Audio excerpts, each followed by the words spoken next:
আমি গিয়েছিলাম বালুরঘাট পশু হসপিটালে। এখানে নিয়ে গিয়েছিলাম রোমিওকে। কেননা রোমিওকে যতদিন ধরে আমি এখানে নিয়ে এসছি আমাদের কাছে, তারপর থেকে তাকে কোনো প্রকারে আমরা ডক্টর দেখাইনি। আমি সোমবারে গিয়েছিলাম ডক্টর দেখাতে। রোমিওকে কিডনির ফাইল এবং কি লিভারের আর গ্যাসের ফাইল, ভিটামিন ফাইল দিয়েছিল।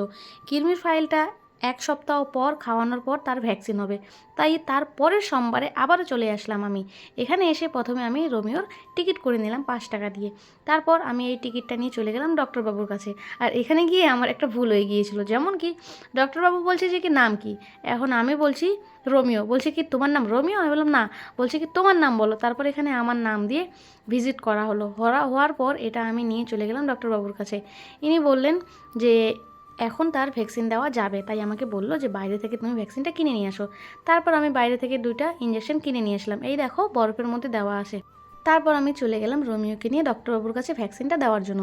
তার আগে ডক্টরবাবু আমাকে বললো যে এয়ারপোর্ট থেকে না তুমি না ওকে এখানে নিয়ে আসবে না, আমি তোমাকে নাম্বার দিয়ে দিব, তুমি বাড়িতেই আমাকে ডেকে নিবে, ওখানে যাব। কেননা এখানে দেখো অনেক গরু, ছাগল, হাঁস, মুরগি, কুকুর, বিড়াল সবসময় আসতে থাকে।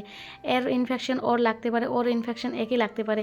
কেননা ডক্টরবাবু দেখো গরুকে দেখছে, হাঁসকে দেখছে, মুরগিকে দেখছে, ছাগলকে দেখছে, তারপর আবার সব বিড়ালকে পরপর দেখতে যাচ্ছে। এই হাতের মধ্যে একটা ইনফেকশন থাকতে পারে, যার কারণে আমাকে তিনি ভালোভাবে বললো।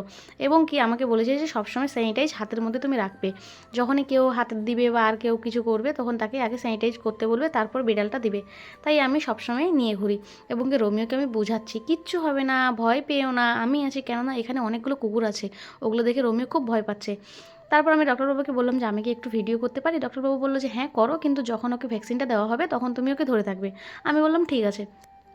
তারপর দেখো আমি এগুলো ভিডিও করছি এবং ডক্টরবাবুকে এটাও বললাম যে কি ব্যথা দিবা না, হ্যাঁ, যেন না লাগে, না হলে কিন্তু আমার চোখ দিয়ে জল পড়ে যাবে।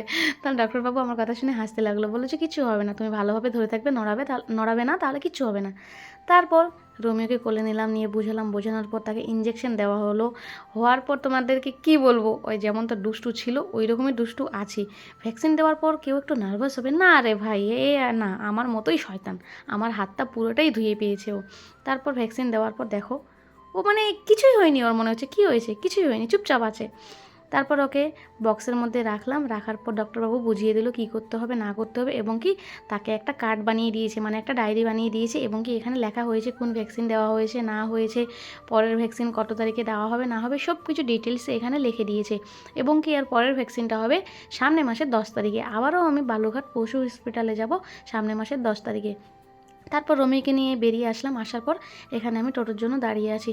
তারপর টোটো আসলো, আসার পর টোটোতে উঠলাম, উঠে আমি তাকে বাড়িতে নিয়ে গেলাম। বাড়িতে নিয়ে যাওয়ার পর ও মানে একটু নার্ভাস লাগছিলো। ডক্টর বললো যে কি 2 থেকে 3 ঘন্টা আরামসে ঘুমাবে, কোনো প্রবলেম হবে না, কোনো ব্যথা ট্যাথা হবে না।